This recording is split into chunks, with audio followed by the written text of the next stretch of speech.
दोस्तों नमस्कार। आज मैं फिर आपके बीच में उन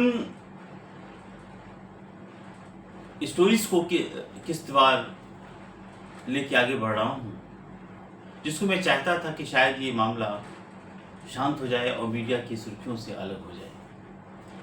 लेकिन दोस्तों ये जंगल की आग की तरह पूरे हिंदुस्तान के अंदर ऐसे फैल रहा है कि जितने दिन बीत रहे हैं शक की सुई तमाम तरह के वाद और अपवाद में पहुंचती जा रही है। पता ही नहीं चल पा रहा है कि इस कोलकाता का जो हत्याकांड है कि क्या करवट लेगा। वही दूसरी तरफ आज एक और विश्लेषण का रूप होगा जो हम पहले भी कई बार वीडियो में बता चुके हैं। यूपी की शीर्ष नेतृत्व की लड़ाई और आज हालात ये हो गए हैं कि जो वर्कर हैं, जो ज़मीनी वर्कर हैं, कार्यकर्ता हैं, उनकी कुटाई चालू हो गई है। पुलिस कुटाई करके सड़कों पर कुटाई हो रही है, लेकिन एक भी भाजपा का कोई बड़ा नेता उनको बचाने को तैयार नहीं है। ये कुर्सी की लड़ाई बहुत जालिम लड़ाई है और इसका शिकार हमेशा ज़मीन पर खड़ा होने वाला व्यक्ति मात खाता है, क्योंकि यही उसको ऊपर पहुंचाता है। अब दोस्तों हम इसके पहले कि इस पूरे विश्लेषण के मेन एजेंडे पे आए, उसके पहले एक रिक्वेस्ट, निवेदन कि अगर अभी तक आपने दिल्ली सहार के इस यूट्यूब चैनल को सब्सक्राइब नहीं किया है, प्लीज़ सब्सक्राइब करें, लाइक करें और अपना प्यारा आशीर्वाद देते रहें। एक बात और, स्वतंत्र पत्रकारिता के लिए, उसकी मजबूती के लिए अगर आपको योगदान देना चाहें, आर्थिक योगदान, तो डिस्क्रिप्शन में डिटेल से हम जा सकते हैं। अब आते हैं इस पूरे एनालिसिस के मेन बिंदु पर। दोस्तों तमाम पूरे हिंदुस्तान के अंदर कलकत्ता मेडिकल कॉलेज, जो आरजीकर मेडिकल कॉलेज, यहाँ की घटना, जो प्रशिक्षु डॉक्टर की हत्या बलात्कार का केस हुआ है, तमाम जगहों पर घूम करके आके सबका जो सेंटर ऑफ अट्रैक्शन है वो कलकत्ता में आकर रुक जाता है। आखिर ऐसा क्योंकि यहाँ पे हर दिन एक दिन के बाद एक नई खबर पैदा हो जाती है। ये मामला एक वहशीपन का ही है या एक बहुत बड़ी साजिश का? ये रोज नए नए पन्ने खोल रहा है। आरजीकर मेडिकल कॉलेज पहले से ही काफी अपवादों में रहा है, कई संदिग्ध मौतें हुई हैं। ऐसी दिन प्रतिदिन बातें निकल के आती हैं कि यहाँ पे बहुत सारे स्कैंडल भी चलते रहे हैं। अब सवाल इस बात का है कि इस बच्ची को शिकार बनाया क्यों गया? अगर कोई स्कैंडल था, अगर कोई अंदर कॉन्स्पिरेसी चल रही थी, तो क्या उसकी ये विटनेस थी? क्या इसने इसको देख लिया था? दोस्तों अभी जो लेटेस्ट पोस्टमार्टम रिपोर्ट आई है वो लोगों के चूल्हे हिला देती है। हमने महाराष्ट्र के कल जो बच्चों के साथ दुष्कर्म हुआ है उसका भी जिक्र किया था। यूपी के अंदर जो कई रेप हुए उसका भी जिक्र किया था। बलात्कार है, ये घृणित कृत्य है, इस बात से इनकार नहीं किया सकता। लेकिन दोस्तों वो डॉक्टर जो रात दिन आपकी सेवा में आपको नई जिंदगी देने की कोशिश करते हैं, उस प्रशिक्षु डॉक्टर का अपराध क्या है? सबसे बड़ा अपराध किसी का नहीं है, लेकिन उस लेडी डॉक्टर का क्या अपराध है? क्या सरकारी दबाव वहां पे था? सरकारी माहौल ऐसा बन चुका था कॉन्स्पिरेसी का, जहां पर किसी को रास्ते से हटाया गया है? ये घटना बहुत कुछ बोल रही है। ये घटना सिर्फ ये नहीं कह रही कि वहां पर डॉक्टर गई, रात में से खाना खाया, 4 फ्रेंड थे, वो चले गए और वो आराम करने लगे और ये भाई साहब आए, उन्होंने रेप कर दिया। एक कॉन्स्पिरेसी, एक साजिश इसके पीछे कहीं ना कहीं जुड़ी हुई है। जो पोस्टमार्टम रिपोर्ट आई है उसके हिसाब से अगर देखें तो आप को हम डिटेल्स नहीं बता सकते, लेकिन आप सोचिए एक रेप के बाद, हत्या के बाद भी 14 जख्मों के निशान उसकी बॉडी पे, अर्धनग्न बॉडी पे पाए गए। अर्धनग्न बॉडी पे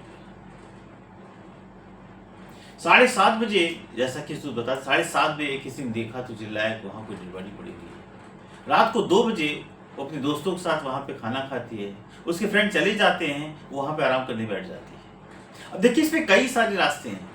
अगर उसके फ्रेंड से डॉक्टर थे जो ड्यूटी पे थे, अगर कोई एक व्यक्ति कहता है कि हम थोड़ी देर आराम करें तो तुम लोग जाओ, तो सवाल इस बात का है कि 5 घंटे तक अगर वो अपने केबिन में नहीं है, हॉस्पिटल के रूम में नहीं है, अपने वार्ड में नहीं है, क्या किसी को कोई शक नहीं हुआ?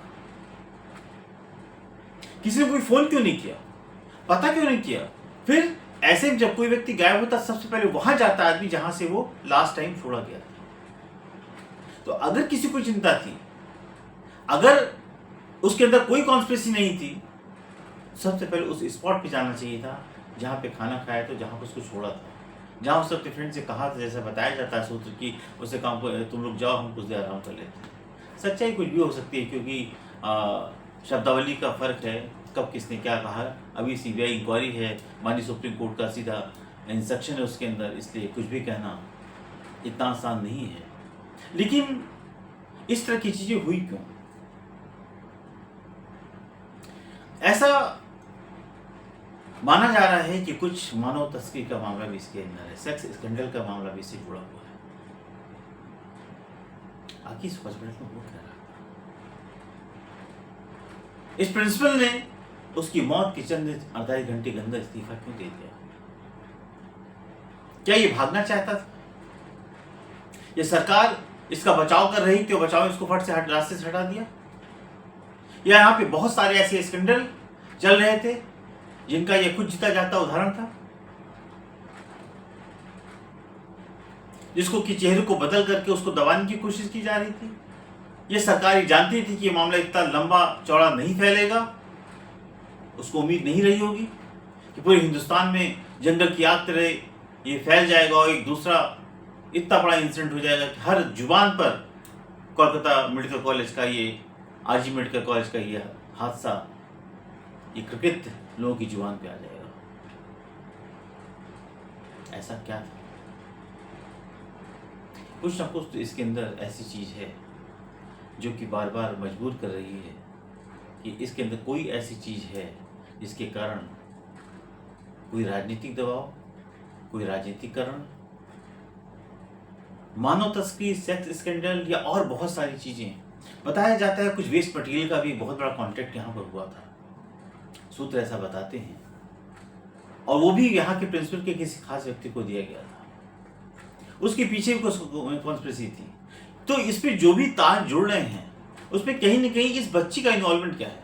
बताया था डॉक्टर ने सोशल मीडिया के थ्रू कोई बहुत बड़ा खुलासा करना चाहती थी, ये करने जा रही थी। क्या चीज उसने देख लिया था? अब ये सब कुछ भी कह पाना बहुत मुश्किल। ऐसा कहा जाता है कि उसके पास कोई डायरी थी जिसमें वो लिखती थी, उसको कुछ पन्ने फटे हुए हैं। देखिए कहा जाता है अभी भी सीबीआई इंक्वायरी कर रही है, कोई मोटे तौर पर कोई ऐसी जानकारी बाहर नहीं आई है कि सीबीआई ये कह सके हमने इस केस के अंदर ये खुलासा कर दिया। जांच अभी चल रही है, चलती रहेगी। लेकिन एक बात तो तय है कि इसके अंदर कोई ना कोई ऐसी घटना का तार जरूर जुड़ा हुआ है कि जिससे बच्चे को उसका शिकार किया गया। अब देखिए जो पोस्टमार्टम रिपोर्ट बताती है उससे लगता है कि ये अभी हम एक संदिग्ध व्यक्ति की बात कर रहे हैं। हो सकता है ये व्यक्तियों पे आ जाए मामला, क्योंकि अभी इस बात की श्योरिटी नहीं है कि अकेला संजय ही वहां पे था, कहीं गैंगरेप तो नहीं था। इतनी चोटें, इतने जख्म एक व्यक्ति क्यों देगा? ये सारे जो उसने क्रिकेट किए, उसने उसकी जो बलात्कार किया, क्या ये मौत के पहले का है, मौत के बाद का है? इतना टाइम ऊपर उसको कैसे मिल गया? क्या एक भी गार्ड, एक भी सिक्योरिटी गार्ड, कोई भी व्यक्ति उधर से गुजरा ही नहीं? ये हॉस्पिटल के अंदर की बात है, किसी झाड़ी जंगल की बात नहीं है। और हॉस्पिटल 24 घंटा चलता है, सैकड़ों पेशेंट वहां एडमिट करते, बहुत बड़ा हॉस्पिटल है वो। ऐसा क्या हो सकता है उसके अंदर जहाँ पे ये सारी वारदातों को अन्य जो है कहीं ना कहीं जन्म दिया गया?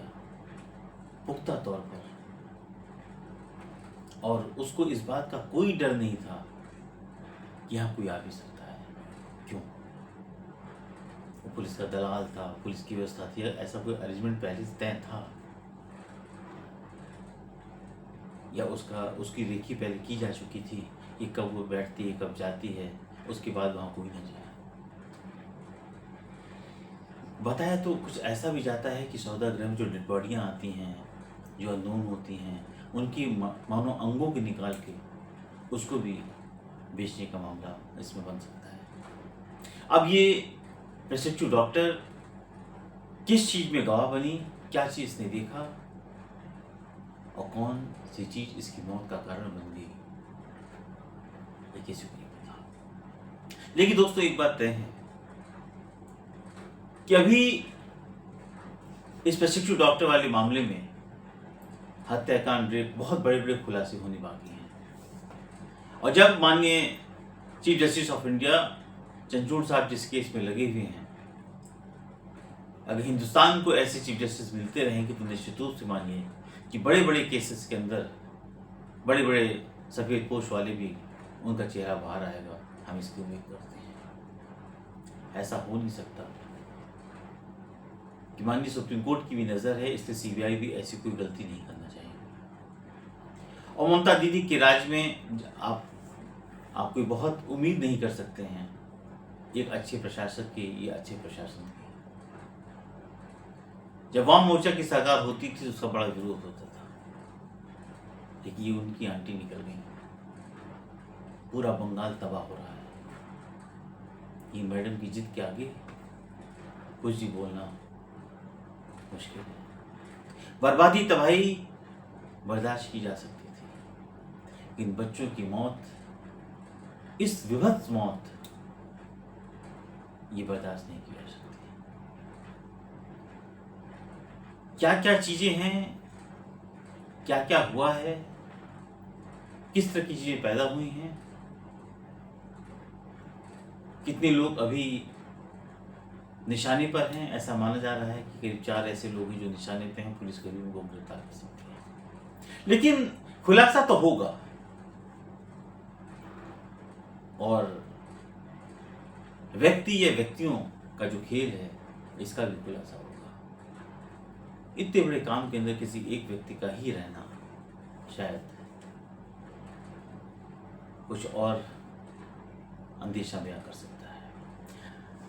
दोस्तों हम आते हैं अब दूसरी खबर की तरफ। उम्मीद करेंगे कि इस प्रशिक्षु डॉक्टर को जल्दी से जल्दी न्याय मिले और उन सारी खूंखार जो वहशी हैं इनकी असलियत बाहर आए। वो वहशी वही नहीं जो जेल में है, वहशी वो सफेद पोश जो भी बाहर बैठे हैं। दोस्तों एक नया मामला और आया है, ये है राजनीति से जुड़ा हुआ।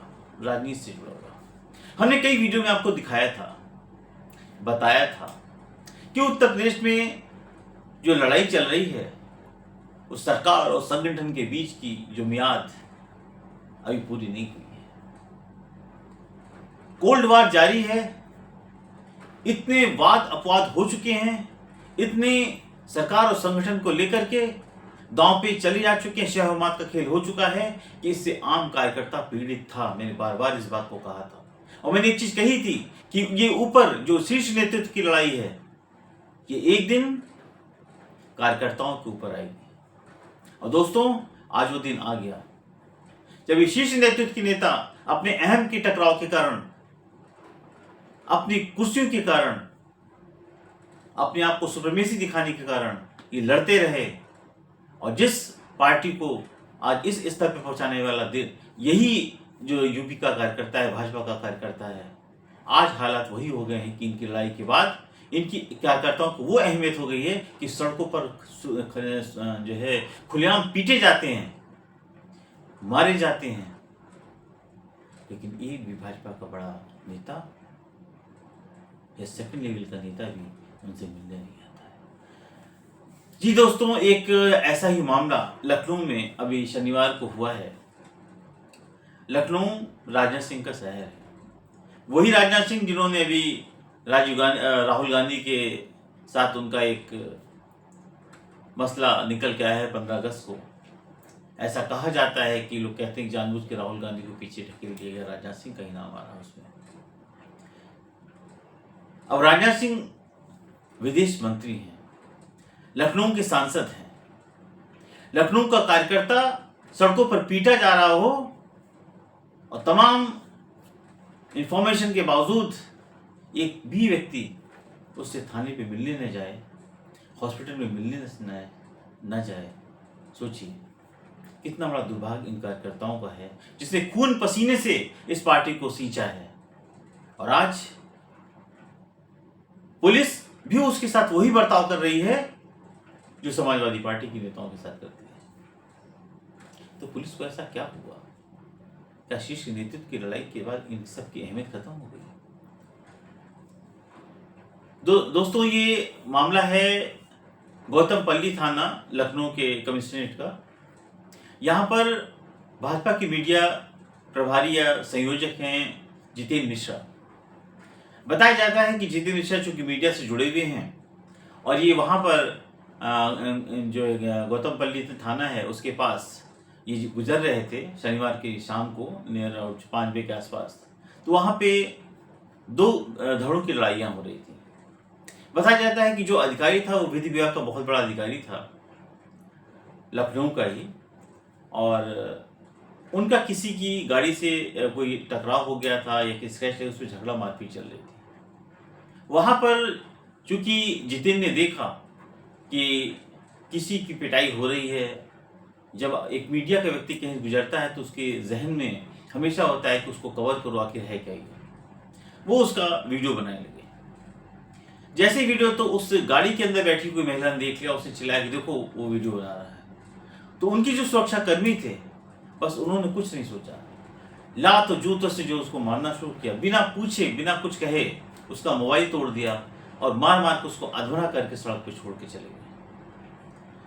जब उसने किसी को फोन किया, किसी ने उसको देखा, करते करते लोग वहां इकट्ठा हो गए, उनको सीधे हॉस्पिटल लेके जाया गया। बेहोशी की हालत में उसको हॉस्पिटल एडमिट किया गया।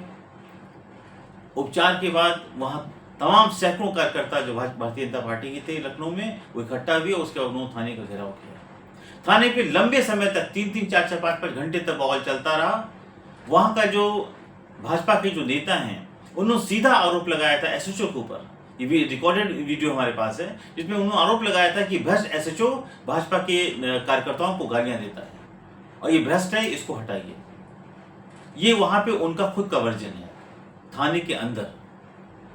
और उन्होंने साफ कहा कि इस एसएचओ के रहते भारतीय जनता पार्टी का कोई कार्यकर्ता सुरक्षित नहीं है। रोज भारतीय जनता पार्टी का कार्यकर्ता जो है पिट रहा है, लेकिन ये एसएचओ किसी तरह की कोई कार्रवाई नहीं करता। सवाल अब एसएचओ का नहीं है दोस्तों, सवाल ये है कि जिस चीज को हम लोग बार बार आपसे कहते आ रहे हैं कि ये बड़े नेताओं की लड़ाई, एक दिन ऐसे हालात हो जाएगा कि इन बड़े नेताओं को बड़ा नेता बनाने वाले जो जमीनी कार्यकर्ता हैं उनकी पिटाई होना शुरू हो जाएगी, उनकी कुटाई होना चालू हो जाएगी और कोई उनको बचाने नहीं आएगा। और देखिए, न राजनाथ सिंह का पता, न बड़े नेताओं का पता, यहां तक कि जो एक सेकंड लेवल के शीर्ष नेतृत्व लखनऊ भरा पड़ा हुआ है, कोई भी आ सकता था, कोई पूछने नहीं। और कार्यकर्ताओं से, मेरी बहुत से कार्यकर्ताओं का, उनके अंदर इतना रोष है कि आज अगर हमें पीटा जा रहा है और बिना गलती के पीटा जा रहा है, वीडियो बनाना कोई अपराध नहीं था, उसके बाद एक एफआईआर नहीं दर्ज की गई। एफआईआर दर्ज ही नहीं की गई।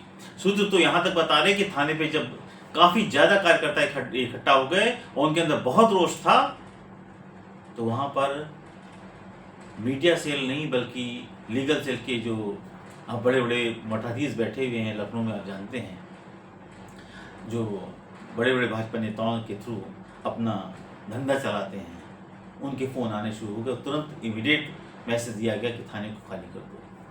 मतलब पिटते रहो, चू से चा मत करना और चुपचाप थाने से खाली कर दो और मामले को दबा दो।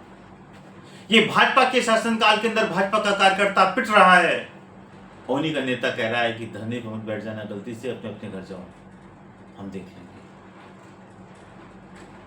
आप इसका मतलब समझते हैं कि जिस व्यक्ति से विवाद हुआ उसके पीछे भाजपा खड़ी थी। अगर राहुल गांधी कहते हैं कि अडानी अंबानी की बात करते हो तो क्या गलत करते हैं। आज इन कार्यकर्ताओं को पता चलेगा कि देखो, जब तुम पर लाठियां पड़ी, जब तुम पे लात जूते पड़े, तो तुम्हारा नेता तुम्हारे साथ खड़ा नहीं था। दूसरा नेता जिसने जो भी अधिकारी रहा हो, जिस भी व्यक्तित्व का व्यक्ति रहा हो, उसको बचाव के लिए वो खड़े हुए, कार्यकर्ताओं के लिए खड़े नहीं। और इस बात को लेके भारतीय जनता पार्टी के कार्यकर्ताओं में जबरदस्त रोष है। और रोष ही नहीं है, उनको इस बात का इल्म है कि उन्होंने भारतीय जनता पार्टी के लिए इतना वक्त लगाया, परिणाम सड़कों पर उनके भाइयों को मार पीट के छोड़ दिया जाए, एक ट्रीटमेंट कराने तक के लिए कोई फ़ोन ना करे। तो सोचिए कि मीडिया प्रभारी का पद लेकर के कब तक बैठे रहेंगे। और ये आज एक इंसिडेंट हुआ है, कल ऐसे 10 इंसिडेंट होंगे, क्योंकि अगर यही हालात रहे तो ये से बड़े नेताओं, बड़े कद के ऑफिसर्स के साथ बड़े नेता रहेंगे, आम कार्यकर्ताओं के लिए। मैं ये जानता हूं कि जिस दिन आरएसएस प्रमुख ने कहा था कि जिस दिन भारतीय जनता पार्टी अपनी कार्यकर्ताओं का साथ छोड़ देगी, जिस दिन वो जमीनी कार्यकर्ताओं को इग्नोर करना शुरू कर जाएगी, उस दिन से आपकी उल्टी गिनती शुरू हो जाएगी। ये मौर्य और योगी की लड़ाई के अंदर ये पिक्चर बहुत साफ हो गई। जिस यूपी के अंदर आप मजबूती से आगे बढ़े थे, उसका हर्ष अभी आपने लोकसभा चुनाव में देख लिया। और ऐसे ही कार्यकर्ता अगर गली गली पिटते रहे तो योगी जी, मौर्य जी, जब ये कार्यकर्ता नहीं रहेगा तो आपकी कुर्सी भी नहीं रहेगी। इस बात का आपको एहसास होना चाहिए। दोस्तों, आपको ये हमारा पूरा एनालिसिस कैसा लगा? कमेंट बॉक्स में हमें कमेंट जरूर करें, लाइक करें, सब्सक्राइब करें। और एक बार फिर वही निवेदन कि अगर आप स्वतंत्र पत्रकारिता की मजबूती के लिए कोई आर्थिक योगदान देना चाहते हैं तो डिस्क्रिप्शन में डिटेल्स से आप जा सकते हैं। दोस्तों, कल फिर मैं एक नए एनालिसिस के साथ आपके बीच में मौजूद होऊंगा। मैं सत्येंद्र श्रीवास्तव, नमस्कार।